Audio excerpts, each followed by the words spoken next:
Oke, assalamualaikum warahmatullahi wabarakatuh. Ketemu lagi di Prokasma, program podcast kita semua. Hari ini kita kedatangan tamu, salah seorang, saya boleh mengatakan spiritualis nggak? Atau lebih enaknya gimana nih? Ya, terserah. Ada Kang Ahmad Hairi. Kita bakal ngobrolin, kalau minggu-minggu kemarin kita ngobrolin tentang seni dan budaya, tentang film dan lain-lain. Spesial banget di menjelang kemerdekaan ini kita bakal coba menggali makna kemerdekaan dari kacamata spiritual, menggali makna spiritual kemerdekaan Indonesia. Ya, yang pertama yang ada di pemikiran saya, mungkin ada pertimbangan khusus ketika BPUPKI pada saat itu memilih tanggal 17 Agustus sebagai hari kemerdekaan kita. Nah, adakah pandangan lain dari kacamata spiritual? Kenapa Bung Karno dan kawan-kawan memilih tanggal 17 Agustus dan 17 Ramadan? Ya. Bismillahirrahmanirrahim. Jadi kalau dari sudut pandang saya mencoba untuk berpandangan secara spiritual. Kenapa dipilihnya tanggal 17? Karena itu hasil daripada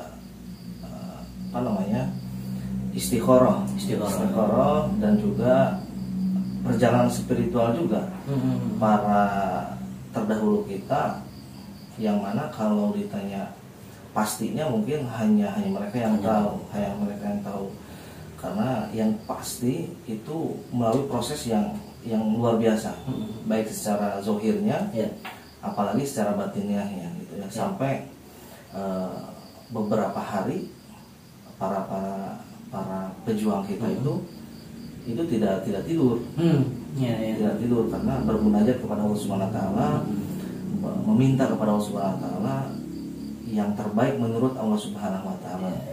Jadi kurang lebih seperti itu. Ya, artinya penentuan tanggal 17 itu bukan semata-mata asal tunjuk, tapi melewati proses yang sangat panjang dan dalam.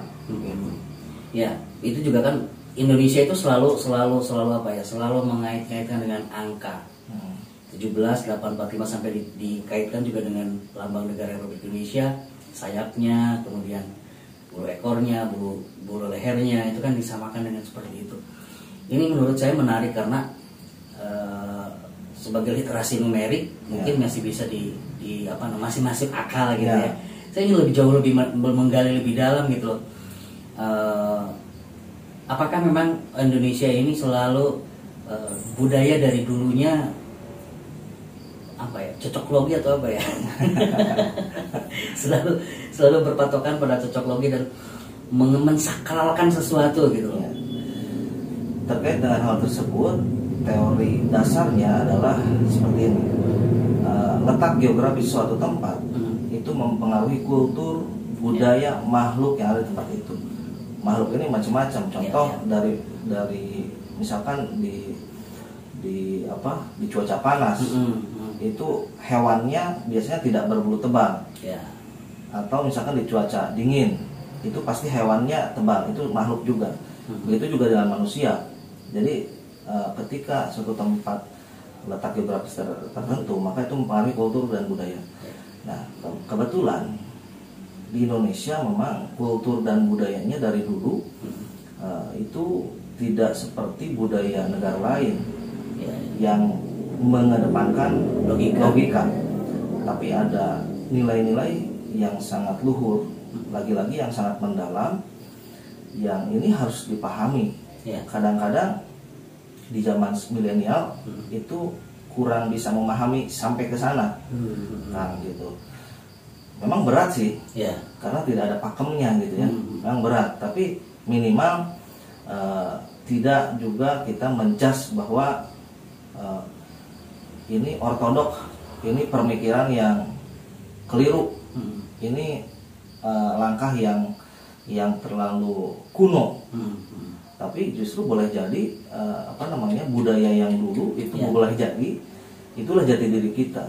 Sama halnya ketika misalkan orang-orang tua dulu mensakralkan, mengkeramatkan pohon.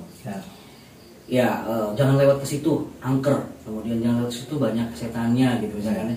Tapi pada dasarnya kalau dipikir secara logis, sebetulnya itu adalah upaya untuk menyelamatkan pohon itu sendiri. karena itu adalah sebagai penyedia oksigen, penyedia air juga ya. Sehingga tidak ada orang yang berani, jangankan menebang, lewat aja nggak berani gitu. Itu salah satu kearifan lokal juga yang mungkin positif bagi kita.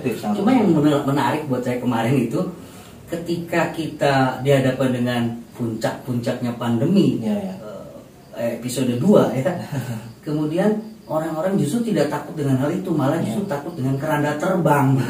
Nah, melihat ini gimana nih? Apa benar itu keranda terbang itu memang ada gitu loh? Itu kalau nggak salah muncul di Depok gitu. Awal-awalnya. Jadi sering dibahas bahwa Depok ini mohon maaf ya agak aneh gitu. Kultur dan budayanya gitu. Ya karena lagi-lagi mungkin perangkat berpikir warga Indonesia itu mau gak mau secara genetik itu sudah ya sudah seperti itu gitu loh. Karena mungkin dari dulu tidak mengenal COVID gitu. Ada mungkin yang serupa tapi tidak seperti COVID. Kalau keranda terbang kan itu dari dulu juga sudah ada kisah itu. Nah itu kisah itu. Tapi nyatanya ada nggak itu? Ada ya. Ada, tapi untuk bicara sekarang mungkin tidak ada. Tapi saya pernah mengalami di mungkin 9 tahun ke belakang. Ya. Ketika saya berbicara yang pernah saya alami, kalau yang tidak pernah saya alami saya tidak mau. Gitu. Seperti itu. Ya, tapi kemarin saya sempat lihat juga sih sebetulnya di tayangan YouTube, dan itu adalah seperti settingan gitu. Ya, itu settingan. Ya bisa untuk viral lah. Ya, itu mencari viewer dan viral gitu. Sensasi. Mengangkat isu keranda terbang, kemudian dibuat visualisasinya, tapi ketahuan bohongannya. Oke, kembali ke masalah negara kita, Indonesia. Bung Karno dengar ketika ingin memerdekakan, bekerja sama dengan para pejuang yang lainnya memerdekakan Republik Indonesia, itu mengumpulkan harta-harta di tiap kerajaan yang pernah ada di Indonesia. Nah, punya cerita tersendiri nggak dengan itu? Konon katanya ya, ini konon itu bisa menutupi hutang Indonesia katanya gitu. Nah, menurut pandangan Kang Heri sendiri gimana nih? Harta terbesar dari peninggalan Soekarno itu menurut saya adalah cara beliau berpikir, cara beliau bertindak, cara beliau melakukan aksi. Itu pertama yang harus kita pahami. Karena dengan dasar itu maka warga negara Indonesia tingkat kecerdasannya akan meningkat, dan ketika tingkat kecerdasan meningkat otomatis perekonomian pun juga membaik ya gitu. Menurut saya yang pertama itu. Yang kedua terkait dengan apa yang ditanyakan tersebut, secara pemahaman saya ada memang peninggalan yang sebut saja itu harta karun, tapi tidak hanya di Indonesia, tidak hanya disimpan di Indonesia, ada di beberapa negara gitu. Kalau untuk jumlahnya itu tidak bisa secara pasti bisa menutupi hutang Indonesia yang sekarang atau tidak.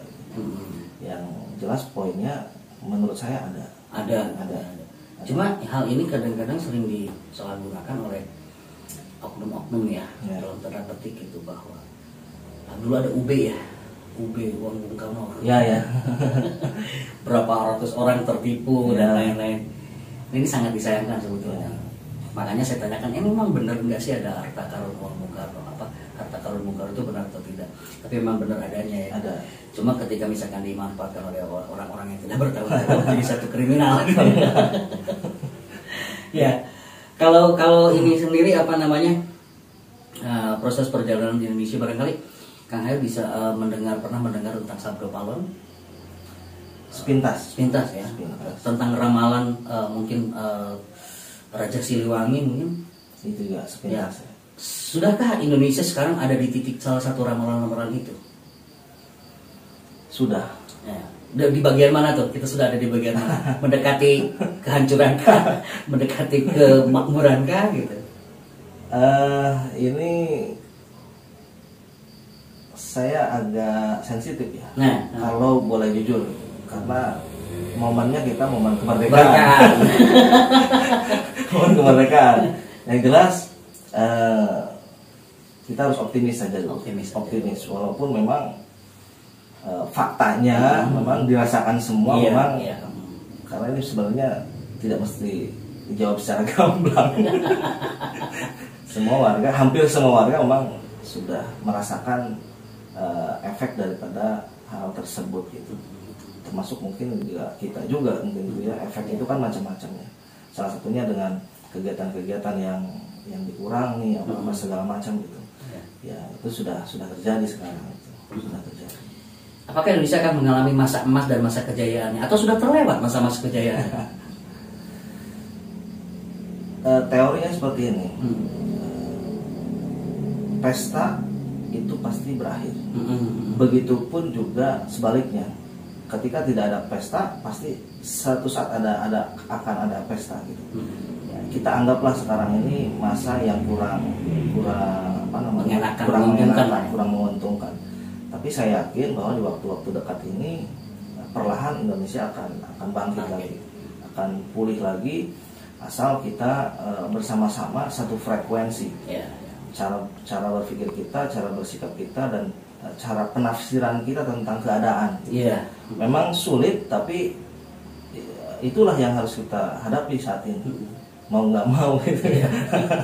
Seberapa lama lagi kita mengalami hal seperti ini? Apakah tahun depan kita sudah bisa melakukan hal seperti biasa atau? Mudah-mudahan kurang dari setahun ya. Mudah-mudahan kita sudah terbebas ya. Sudah bisa melakukan aktivitas seperti biasanya. Karena apa ya, stres juga diam di rumah terus. Jadi badan juga nggak kontrol ya.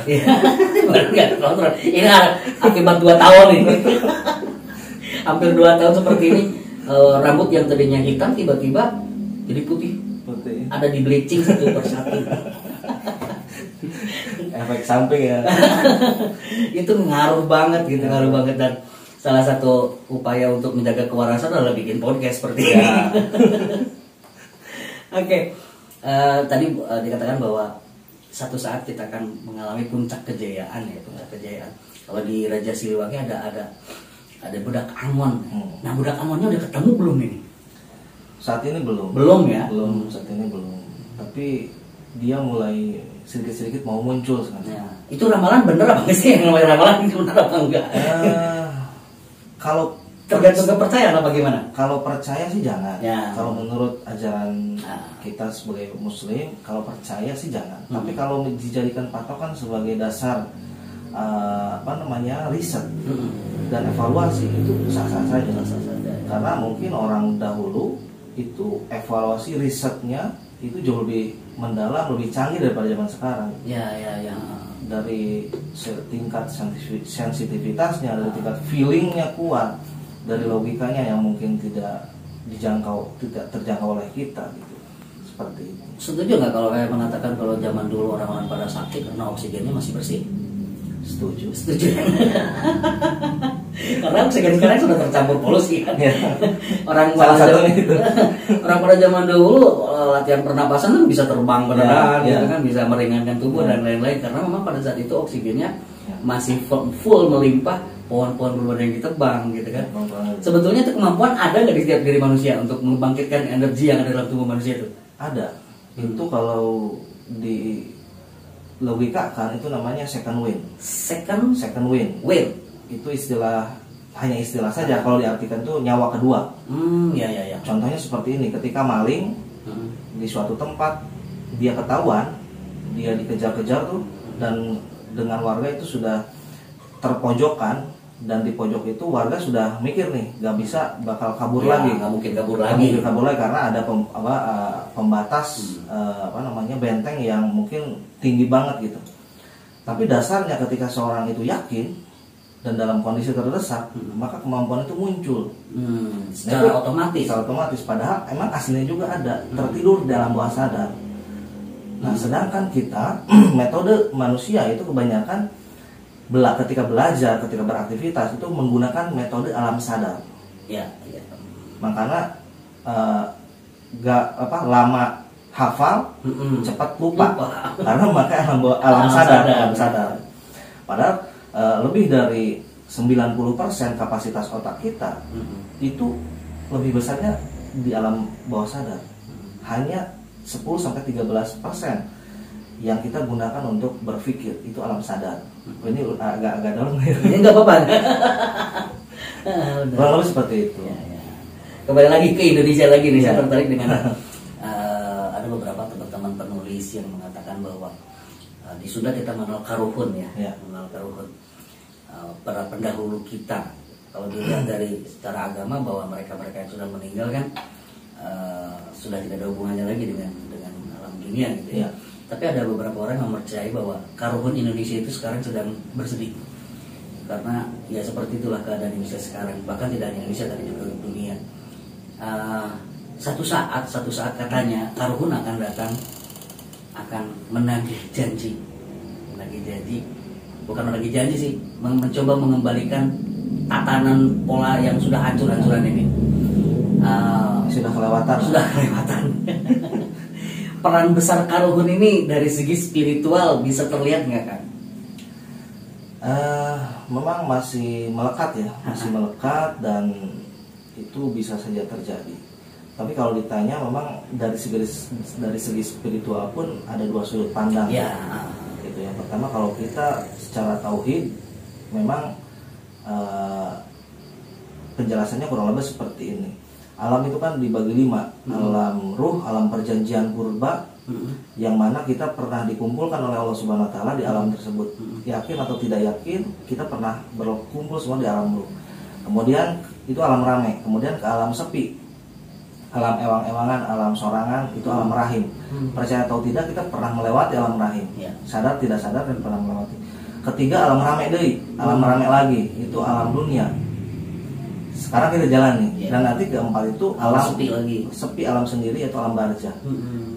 Kelima baru alam akhirat. Nah, perpindahan dari alam dunia ke alam barzah itu sudah seperti dari rahim ke bumi dunia ya. Kita nggak bisa lagi ke rahim gitu. Kalau dari segi sudut pandang tauhid gitu ya. Tapi kalau dari segi karuhun, karena memang pemahaman tentang karuhun pun itu sangat dalam sekali. Jadi bukan itu yang dimaksud, gitu, tapi ada nilai ya itulah nilai spiritual yang mana itu yang akan lahir kembali, bukan ruhnya sebenarnya. Pemikirannya, kualitas diri, kualitas kepribadian, kemudian budaya kita sebagai budaya sopan santun dan sebagainya, itu yang terkikis sekarang kan seperti itu. Iya, menarik memang ya. Memang inilah ciri khas Indonesia gitu.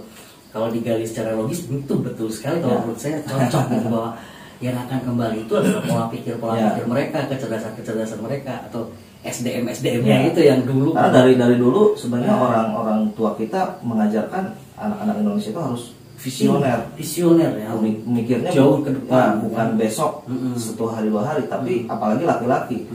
Kita hidup misalkan di tahun 2021, kita harus berpikir minimal 10 tahun ke depan kita mau ngapain, mau jadi apa, dan apa yang harus kita lakukan di sekarang. Ya, makna kemerdekaan sendiri bagi Kang Hayar sekarang 17 Agustus 2020 dan 2021 gimana? Makna kemerdekaan di 2020 dan 2021 bagi saya, karena saya insya Allah bisa memanage hati saya. Ya. Jadi kalau saya insya Allah tidak mengurangi rasa nasionalisme saya, rasa kebanggaan saya, rasa spirit saya untuk memang harus jauh lebih baik dari hari kemarin gitu. Insya Allah saya tidak terpengaruh oleh apapun gitu. Terkait dengan kemerdekaan hari di tahun 2021, insya Allah saya lebih semangat dari tahun sebelumnya. Ya. Soalnya saya pernah lihat meme ya, lomba 17-an tahun ini, lomba bertahan hidup. Gitu. Tapi bagaimana kita bisa melewati semua itu.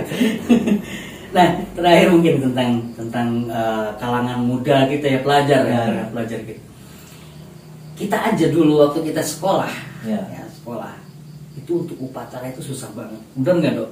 Paling males kan? Bener. Padahal itu adalah salah satu upaya untuk menanamkan rasa cinta tanah air. Ya. Nah sekarang nih hampir 2 tahun mereka diam di rumah, nggak pernah apel bendera, nggak pernah hormat yang setiap hari Senin kita lakukan gitu. Yang mereka tonton adalah game, FF, TikTok dan lain-lain. Ada nggak kekhawatiran buat tingkat nasionalisme di dua generasi ini, 2020-2021 ini menurun atau jadi generasi zombie? Ketika saya membahas hal ini, saya bukan hanya khawatir, tapi saya sangat sedih sebenarnya. Sedih ya. Saya sangat sedih sekali dengan kondisi seperti ini, karena ini nyawa negara adalah di anak-anak muda kita. Bagaimana mungkin negara kita bisa survive dari waktu ke waktu, bisa jauh lebih baik dari waktu ke waktu, kalau memang nilai-nilai yang sudah ada pun tidak bisa dipertahankan, gitu. Apalagi ditingkatkan kan bahkan menurun, dipertahankan pun tidak gitu, bahkan menurun gitu. Jadi ya itulah, saya sangat sedih sekali dengan hal seperti ini. Makanya saya kadang jarang tidur, Kang, terus terang. Salah satu memikirkan ini gitu.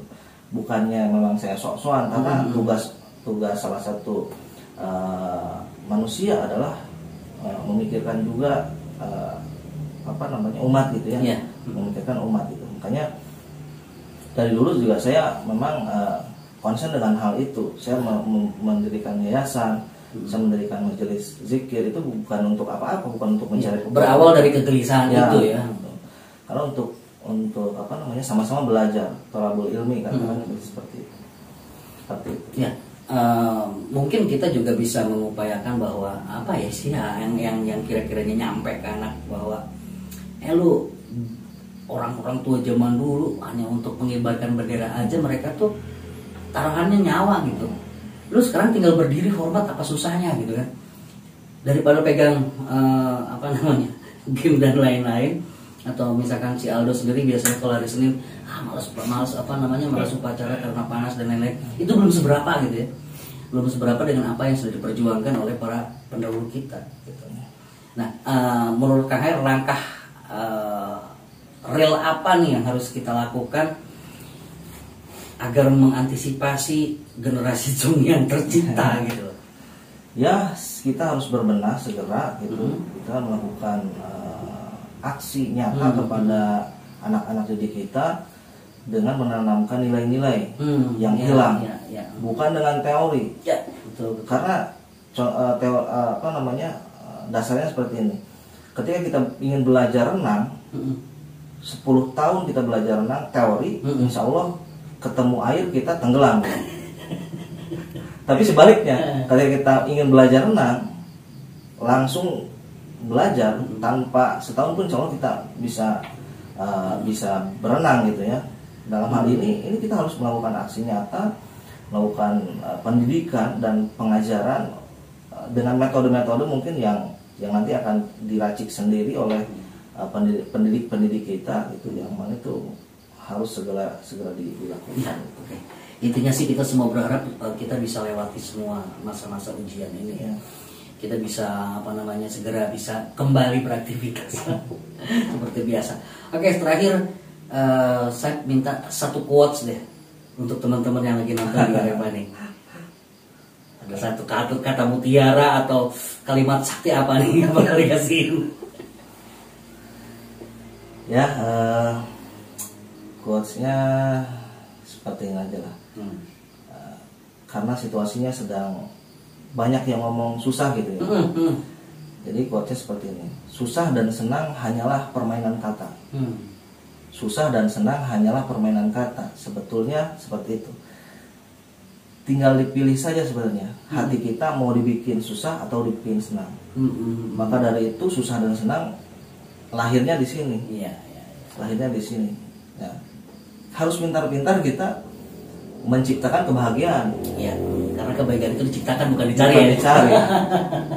Kita punya uang banyak, ingin clubbing, beres clubbing, uang habis, pusing lagi gitu ya. Tapi ketika kita mampu menciptakan kebahagiaan, maka dengan kalau saya cukup dengan sebatang rokok kan, dan kopi itu udah nggak bisa digantikan lah. Seperti itu. Makasih Kang Hair ada di sini. Sukses untuk Galeri Misteri Kang Hairnya. Podcastnya juga mudah-mudahan selalu sukses juga ya. Sekalian kita mengucapkan selamat ulang tahun untuk Republik Indonesia yang ke-76. Semoga cepat bangkit, kita pulih, kita bangkit gitu. Oh juga ya ada Hari Pramuka Indonesia tanggal 14 Agustus. Salam Pramuka untuk teman-teman Pramuka. Kemudian apa lagi? Oh, ulang tahun RFA tanggal 18. Gak tau nih bakal ngadain apa nih teman-teman di ulang tahun RFA tanggal 18. Ada apa nih? Masih dirahasiakan. Jangan lupa subscribe, like, komen konten-kontennya Rumah Film Fandi, termasuk juga konten-kontennya Galeri Misteri Kang Hair. Terima kasih atas perhatiannya. Kita ketemu lagi di minggu depan dan assalamualaikum warahmatullahi wabarakatuh. Salam sinema.